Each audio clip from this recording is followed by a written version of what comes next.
میں یہ سمجھتا ہوں اور ہم سب جانتے ہیں کہ شیعہ صاحبان اور سنی حضرات کے جو بیچ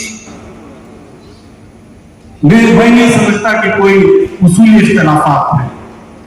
آپ اگر عالم اسلام پر نظر ڈالیں، اگر شیعہ اور سنی مسلمان متحد ہو کر کھڑے ہو جائیں، دنیا کی کوئی طاقت انہیں ہلا نہیں سکتی.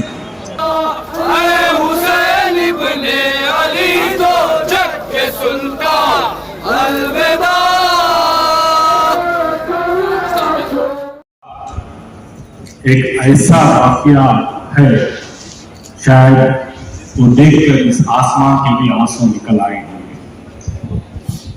جس میں ننھے ننھے بچوں کو ایک بوند پانی کے لیے ترسا ترسا کر تڑپا تڑپا کر شہید کر دیا گیا تھا. شاید آج ہمیں فلسطین کو دیکھ کر اس دور کا درد سمجھ آ رہا ہے. جہاں تک میں سمجھتا ہوں، واقعہ کربلا کسی اختیار اور اقتدار کی جنگ نہیں تھی، نہ ہی ملک پر کون حکومت کرے گا اس کی بھی جنگ نہیں تھی. اور شاید ہی یہ مجھے لگتا ہے کہ یہ حق و باطل کا بھی معرکہ ہوگا، کیونکہ شہید اعظم حضرت امام حسین علیہ السلام کی ذات مقدس کسی حکمران سے کم بھی نہیں تھی، اور کوئی حکمرانی ان کے شاعر شان بھی نہیں تھی.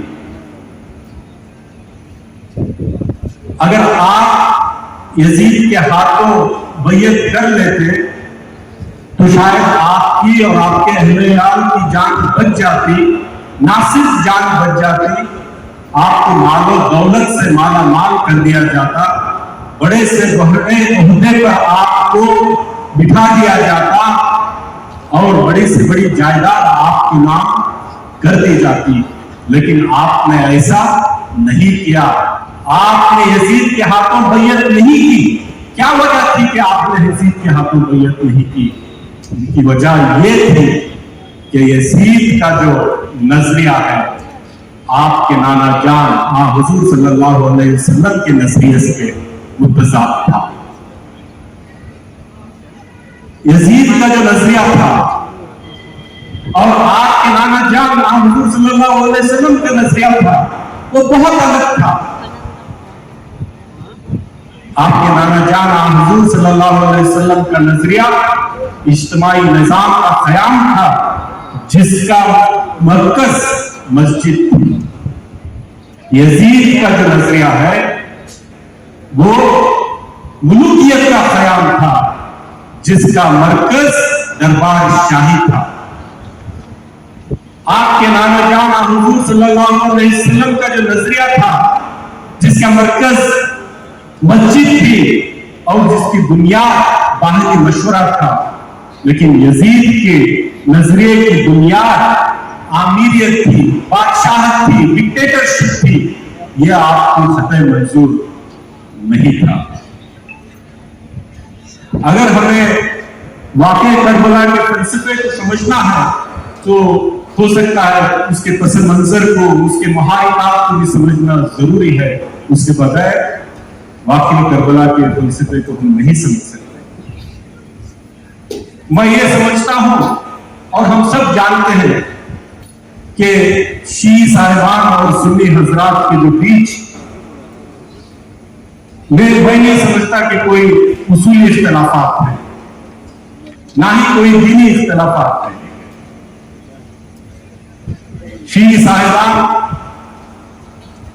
اللہ کو اور اس کے رسول کو مانتے ہیں، ویسے ہی سنی حضرات اللہ کو اس کے رسول کو مانتے ہیں.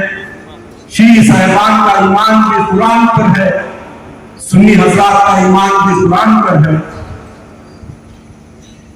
کیا ایک انسان کو مسلمان ہونے کے لیے اتنا کافی نہیں ہے؟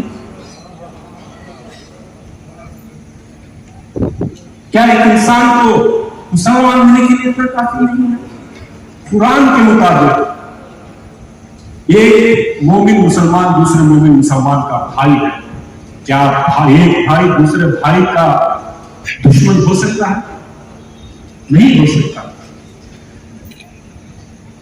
تاریخ پر نظر ڈالیں، جو میں اس گہرائی سے ڈالنا نہیں چاہتا ہوں، تو ہمیں پتا چلتا ہے کہ دشمنان اسلام نے ہمارے درمیان بہت بڑی بہت دوریاں پیدا کر دی، زہر کا بیج انہوں نے بو دیا، اور بہت سارے مذہبی نمادہ اوڑھ کر اس زہر کو، اس بیج کو پھل پھولنے کا موقع بہت ساموں نے دے دیا۔ اس کا نتیجہ کیا ہے؟ آپ اگر عالم اسلام کو نظر ڈالیں، اگر شیعہ اور سنی مسلمان متحد ہو کر کھڑے ہو جائیں، دنیا کی کوئی طاقت انہیں ہلا نہیں سکتی۔ اگر فلسطین میں معصوم بچوں کے ساتھ جو ظلم ہوا ہے، حق و باطل کی جو ہم بات کرتے ہیں، تو باطل نے حق کا گلا جو فلسطین میں گھونٹا ہے، بربریت کا جو مظاہرہ فلسطین میں انہوں نے کیا ہے، اگر آپ سوچئے ہم متحد ہوتے تو کیا ان کی ہمت ہو سکتی تھی؟ آج ہمیں متحد ہونا ہوگا اور عالم اسلام کو، وہاں کے سنی اور شیعہ طاقتوں کو بنگلور کی طرف بالخصوص دیکھنا ہوگا، اور عموماً ہندوستان کی طرف دیکھنا ہوگا، جہاں پہ شیعہ اور سنی بھائی بھائی کی طرح بھائی چارے کے ساتھ، ایک جہتی کے ساتھ، محبت اور خلوص کے ساتھ جو زندگی ہم بسر کر رہے ہیں، ہمیں دیکھ کر انہیں سیکھنا ہوگا کہ کیسے متحد ہو سکتے ہیں، کیسے ایک ساتھ رہ سکتے ہیں۔ جب تک یہ نہیں ہوگا تب تک ہم حق کو بحال نہیں کر پائیں گے۔ ہم حق کے لیے کھڑے ہونا ہے تو ہمیں طاقتور بننا ہوگا، ہمارے میں بھائی چارہ، محبت اور خلوص کے ساتھ آگے بڑھنے کا جو جذبہ ہے، ہم سب کو ایک ہو کر آگے بڑھنا ہوگا، اور مجھے پوری امید ہے کہ انشاءاللہ